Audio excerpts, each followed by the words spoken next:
Kakak menanggapi teman kamu, teman dekat kamu, gimana sih Kakak Dahlia sebenarnya? Ya pasti sangat sedih sih ketika lihat sahabat sendiri itu ada masalah, apalagi masalah rumah tangga gitu. Ya kita bisa kasih support sih sebagai orang luar ya gitu, sebagai walaupun kita dekat, tapi kan kita juga harus ada jarak juga. Biarkan intern dulu lah yang membenarkan itu semua gitu, memperbaiki. Tapi Kak Rico sendiri kaget nggak sih, maksudnya, atau sempat terheran-heran atau biasa aja sih dengannya? Ya biasa aja karena kan lagi musim. Lagi musim kan, jadi tuh kayak udah biasa aja. Cuma dan berarti bukan biasa, artinya bukan sesuatu hal yang harus kita yang heboh-hebohin. Cuma dalam arti kenapa jadi heboh? Karena memang ini kan terjadi karena dunia artis juga kan. Cuma kan kemarin aku sempat mikir ini paling kayak jujur aku mikirnya settingan, karena kan memang lagi sinetron kan, lagi ada sinetron itu. Tapi ternyata setelah aku make sure ke Dahlia Poland, ternyata memang itu benar. Dahlia Poland bilang gini, Kak, lu percaya kan sama gue, Kak? Lu tahu gue kan, gue nggak pernah bikin drama kan gitu. Dia bilang gitu. Oh iya ya, berarti bener ya. Ya udah, kemarin gue cuma bilang sama Poland kayak, Poland lu semangat, ada apa-apa di Bali, nanjau di sana, lu kabarin gua. Paling gua mentok bilang gitu. Kalau lu ada apa-apa lu tinggal sama gue bilang gitu. Jadi, gue sempat gitu ngomong. Karena begitu dekat ya kamu sama Kak Dahlia ya, jadi udah dianggap adik gitu. Jadi sampai kan dia sembarangan gitu, maksudnya orang satu rumah yuk apa gue gitu. Gue selalu bilang. Tadi juga di kantor gue juga tadi ngomong kok, teleponan sama dia, gue video call sama dia, dia lagi main sama anaknya. Gue juga sekali lagi bilang, lu ada apa-apa lu kabarin gue. Lu kalau misalnya yang namanya ibu sendiri, anak 3 gitu kan, pasti kayak ya gue sih nggak masalah, orang di rumah gue juga tinggal sendiri gitu kan. Ya kalaupun memang Poland membutuhkan gue ya silahkan gitu. Kak ada merasa kecewa nggak sih Kak sama Fanny sendiri, kerja aturan baik-baik di Jakarta, istri di Bali nunggu dengan 3 buah kita nggak tahu ya, kita nggak tahu seberapa apa yang terjadi sampai akhirnya terjadi perselingkuhan kan, kita nggak tahu. Tapi kalau dari sudut pandang gue orang luar nih ya, even gue bukan temen kenal, ya pasti gue ngeliatnya kayak, ih kok lu gitu sih gitu loh. Gue kecewa deh, maksudnya kayak bukan kecewa sih, kok gimana ya, kayak underestimate aja langsung gitu loh. Kenapa sih lo bisa melakukan itu gitu loh. Karena gue tahu sepak terjangnya si mereka berdua pacaran kan waktu zaman sama gue gitu kan. Waktu zaman umur 18 tahun kan Poland syutingnya sama gue. Tahu gimana perjuangannya mereka putus nyambung, terus juga Dahlia sempat pindah agama, terus juga sempat akhirnya nikah muda, punya anak. Itu kan gue melihat lah perjalanan itu. Jadi kalau misal sekarang terjadi perselingkuhan, ya harus dipertanyakan ada apa nih gitu loh. Lu nggak sayang dengan perjuangan kalian berdua gitu waktu zaman dulu gitu. Berapa tapi lama sih sendiri deket nggak sih atau akrab nggak sih sama Kak Fanny? Enggak. Fandi kenal gue kenal Fandi, tapi dibilang akrab enggak. Cuma kayak cuma teman hai-bye doang gitu. Cuma kayak bro, gitu doang, asik. Tapi berarti membenarkan ya bahwa isu ini tuh sebenarnya memang ada, dan udah dari berapa waktu sih Kak? Iya. Nah, kalau mungkin lagi heboh-hebohnya ini kan baru-baru ini. Tapi kalau misalnya Dahlianya sendiri tuh sudah mencium bau itu gitu. Nah, cuma kan kemarin kenapa nggak speak up? Karena kan memang Poland tuh memang lagi mengumpulkan bukti dan lagi warning, ngerti nggak sih, kayak pasangan gue lagi ada, gue mencium aroma yang tidak sedap nih di rumah tangga gue. Jadi Poland mencoba untuk warning dulu gitu loh. Ketika warning sama si A sama si B udah, tapi masih terus-terusan, ya udah akhirnya bukti terjadi gitu. Lebih ke situ sih. Oke. Tapi sempat mungkin ada nangis-nangis, ada enggak, Poland lagi nggak pernah dia menangis. Iya, terus dia kan strong woman ya kayak. Dahlia kan wanita batu, jadi dia tidak akan menangis sih kalau menurut gue. Jadi kayak ketemu ngobrol sama gue sehat-sehat, santai-santai aja gitu loh. Anaknya kan memang rebel, memang tomboy kan. Jadi kayak ya untungnya dia kayak gitu. Kalau dia nggak kayak gitu ya bisa jadi dia mungkin bisa stres, bisa kesel, bisa sedih terus. Tapi dia nggak. Nah, berarti dia LDR ya sama Kak Fanny. Nah, terus tapi kalau Kak Rico sendiri terakhir ketemu Poland kapan sih? Oh, aku langsung gitu. Poland kan memang jarang ke Jakarta. Ke Jakarta dia jarang. Terus dia di Bali doang kan gitu.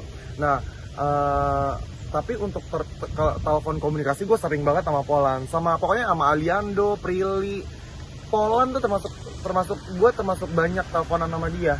Karena dibanding mereka berdua itu Prilly dan Ali atau oh enggak sama. Oh sama. Aliando Prilly memang gue sering. Pokoknya pokoknya sering lah gue berkomunikasi karena gue udah sangat tahu gitu. Apalagi waktu zaman gue sama Aliando speak up yang zaman dulu itu kan, ya kan itu kan gue juga ngobrolnya sama Polan, kita bertiga gitu loh. Nah sampai dia beli rumah, gue telepon dia beli rumah baru di Bali, kaya adek gue sekarang ya ampun gitu. Apa sih lu kak gitu, paling gitu-gitu doang. Terus kayak anaknya udah 3 ngobrol-ngobrol aja gitu. Cuma kalau untuk perselingkuhan ini mungkin dia bukan seorang Polan namanya, kalau nggak yang udah keterlaluan banget sampai dia posting ke sosial media dan sampai ramai kayak gini tuh bukan Polan kalau memang tidak keterlaluan. Kalau masih santai-santai simpel-simpel mah dia nggak mau ambil pusing orangnya. Makanya tuh mungkin baru terkuak sekarang karena kemarin-kemarin dia nggak mau ambil pusing. Karena sekarang karena udah ada ininya, jadinya dia udah ada buktinya lah. Jadi sekarang dia malah lebih ke Kak, cita lokasi menurut kamu itu apa sih Kak? gimana nih sekarang? Cita lokasi menurut kamu tuh apa sih dan pantas gak sih Kak untuk itu dilakukan? Karena kadang-kadang orang nggak sadar. Iya nggak sadar, betul. Itu gimana sih? Ya ini gue bilang sekalian ya, makanya tuh nggak tahu ya. Kalau misalnya kalian mendalami karakter, misalnya contohnya ya acting ya kelihatan bagus gitu loh, jelas bagus mendalami karakter. Jangan mendalami karakternya sampai ke masuk ke dunia nyata gitu loh. Kalau gue sih gitu. Nah kalau dibilang cinta lokasi ya wajar. Tapi balik lagi satu ya, mau artis mau bukan artis nih ya. Ketika cewek atau cowok berselingkuh gitu loh, itu berarti salah satu dari kalian pasti akan membuka celah. Jadi bagaimana caranya tidak terjadi? Salah satu dari kalian harus nutup celah. Jangan sampai masuk celah itu, akhirnya kejadian semuanya. Jadi kalau menurut gue tuh nggak cewek nggak cowok sama-sama salah gitu loh. Karena perselingkuhan tidak bisa dibenarkan menurut gue. Karicu kan teman dekatnya Kak Polan nih. Dia kan termasuk yang nikah muda dan punya anak 3 gitu, di usianya masih muda. Nah menurut kamu dia tuh tipe ibu yang seperti apa sih di umurnya yang masih muda? Dia bisa menghandle lah. Iya, gimana sih menurut Karicu? Dia hebat. Kayak apa gitu? Dia hebat sih. Gue nggak tahu kenapa. Mungkin dia kurus kering kayak begitu gara-gara dia anaknya udah 3 kali ya gitu. Karena orang di mana-mana kan cewek perempuan makin hamil, ya mohon maaf kadang-kadang kan makin gedong gitu kan. Tapi kalau dia enggak, mungkin karena itulah hebatnya dia gitu loh. Gue aja ya ngerawat ponakan gue 1 biji aja tuh ya, tuh gue udah stres, kepala gue mau pecah gitu loh. Apalagi dia gitu loh yang 3 anak bocah-bocah masih kayak masih butuh tuntunan. Ya menurut gue sih dia hebat sih dengan posisi dia sekarang. Apalagi kita sama-sama tahu papanya juga udah nggak ada, udah meninggal gitu loh. Ya kasihan dan sedih gitu. Saya sempat menyarankan Kak Polan untuk ke Jakarta nggak sih, maksudnya menemani Kak Fandi dan bukan melabrak ya, maksudnya melihat langsung atau memilah langsung. Oh tentu tidak, gue tidak akan menyuruh dia ke Jakarta. Karena kenapa? Bukan gara-gara stres sama Fandinya, terus sama kalian semuanya. Kalian semuanya akan mengejar Dahlia Polan gitu, dia makin pusing. Lu tau kan Polan kalau dikejar rame-rame dia stres gitu kan. Jadi gue selalu bilang, udah lu di Jakarta aja. Gue yang nyuruh dia lu di Bali aja. Gue selalu bilang, udah lu di Bali aja ya. Itu banyak antek-antek nungguin lu nanti di bandara, gue bilang gitu.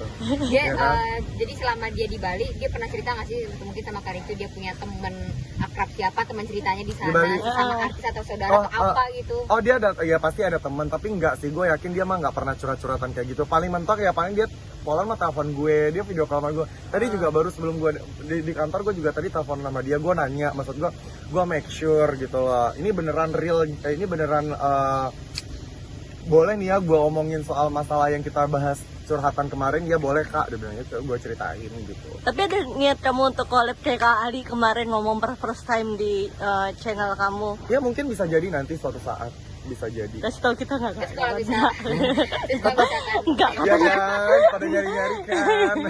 Terus Karicu kalau misalkan waktu ketemu nih sama Kak Fandi nggak sengaja gitu, apa yang mau dibilang? Pengen disampaikan atau langsung mau ngajak collab atau nanya kabar atau mungkin apa sih yang kamu bakal ngomongin sama dia gitu? Nggak ada. Nggak ada. Kalau untuk Fandi ya nggak ada lah. Maksudnya bukan teman gue. Maksudnya teman gue kenal aja gitu.